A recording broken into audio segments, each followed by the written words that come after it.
Hello, welcome back. I'm Lori Williams, and today I want to talk about what it looks like to hold space for someone, and what that is actually too. Because unfortunately, in a lot of spiritual circles, I think it's just kind of become more of a catchphrase than something that we actually hold ourselves to do for someone else.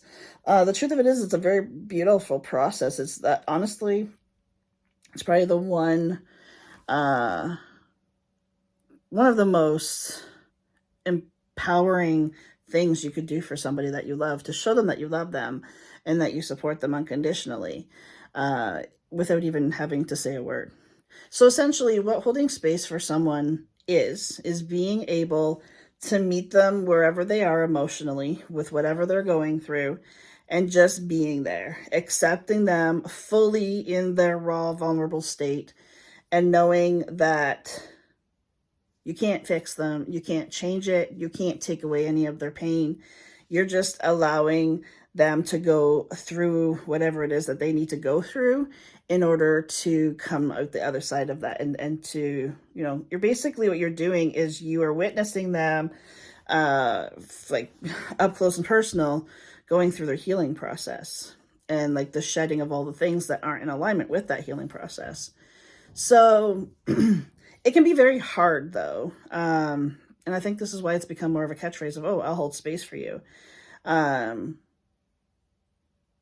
and a lot of people don't really mean that, or they don't support that. They don't back that up, because it can be very raw. If you're sitting with someone who is holding space, or that you're holding space for, and you're seeing them at their most vulnerable, it can become very uncomfortable for the person that's holding space. But the truth of it is in that moment, you have to realize that it's not about you. This is something that you are giving as a gift to this person who needs to just be supported, Now, this support, this holding space, isn't necessarily just done in person, like on the physical level. Sometimes you can hold space for someone on an energetic level. I actually do this often. Like, I hold space for people that have crossed over, people that are in transition, and also people that are just going through a really, really crappy time in their life. And what that looks like is, me checking in on them just to say, hey, how are you doing? Is there anything that you need from me? Do you want me just to be, get on the phone with you and just be quiet with you? Do you want me to just be with you and allow you to process? Do you need somebody to vent to? Just literally to get it out, not to have any feedback, not to have anybody try to fix it or try to give you ways to work it out.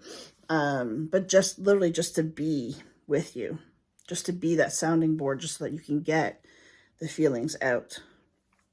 Holding space for someone is very intimate. It's literally like they're letting you into a part of them that most of us, as a society, have been taught to be guarded around.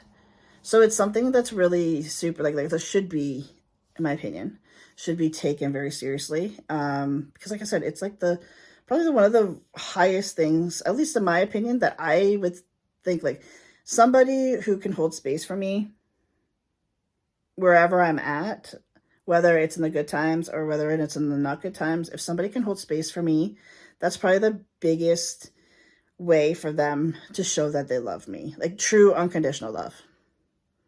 And that is so powerful. Like, literally, there is power in just saying nothing and doing nothing. And that's what holding space is all about. And it's a beautiful process. And like I said, it can be hard.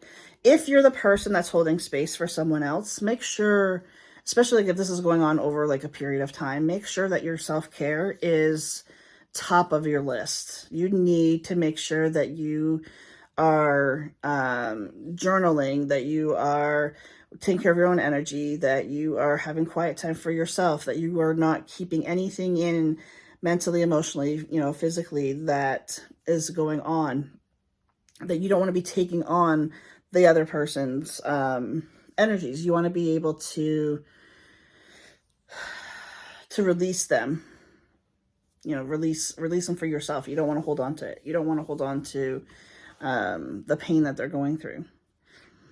So self-care definitely is top of the list. If it becomes too much for you, it's okay to be honest with the person that you're holding space for and say, you know what, I can't do this anymore.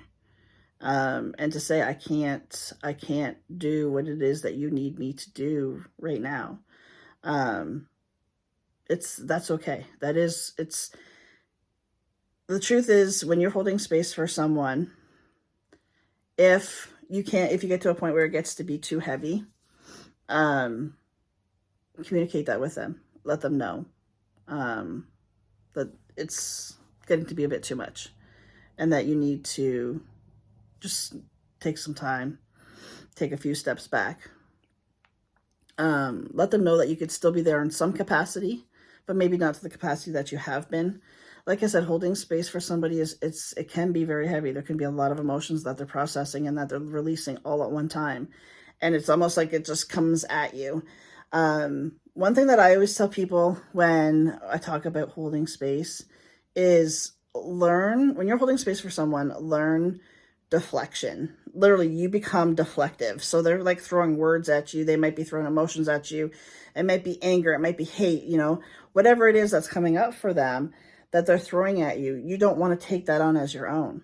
They're just words. They're just words. They're just like energy. They don't have to attach to you. You can know that it's about them releasing it, but that doesn't mean that it belongs to you now.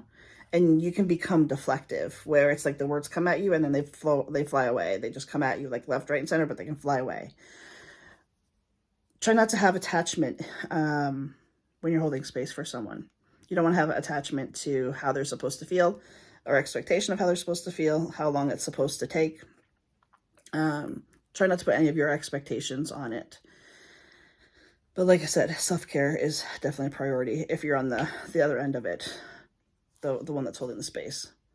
But let holding space for someone truly mean something. Don't let it just be a catchphrase. Don't let it just be something that you say that you're doing with nothing to back it up, nothing to support it. Because holding space for someone is truly meaningful. It's a beautiful process. It's absolutely beautiful. And one of the things that you can do that it costs nothing, but it means everything. And for the person, once they get through onto the other side of whatever it is you're holding space for them for, they're going to appreciate that. I would hope they would appreciate that tenfold. It's just going to make the relationship that much better, that much closer, that much more real and with integrity. Holding space is beautiful process for everybody involved. But just make sure you're taking care of yourself and taking the steps to process the things that are coming through. It doesn't have to be a bad thing. It doesn't have to weigh you down. It doesn't have to completely wipe you out energetically. I'm actually currently right this moment holding space for someone who is in a very, very bad place mentally, and I'm holding space for someone who is in transition. Am I going to sit here and say it's easy? Absolutely not. But am I doing it? You're damn straight I'm doing it, because I love these people. And they need me to hold space for them and meet them where they are, and that's exactly what I'm doing. But my self-care, I'm definitely making sure self-care is of the utmost importance. It's selfless. It's loving, unconditional love. And it's healing. If you get a chance to hold space for someone, don't just jump on it. If you don't feel like you're in a place mentally or emotionally to be able to handle it, then don't jump on it. That's okay. There's no judgment of you either. One other part of holding space for someone that I think a lot of people either miss or don't fully consider is holding space for yourself and being that person for yourself, of just fully accepting yourself where you are and knowing that things are going to unfold as they're meant to unfold.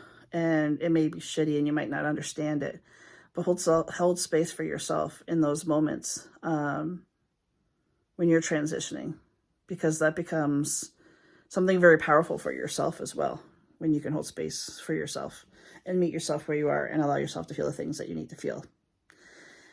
Holding spaces doesn't have to just be for other people.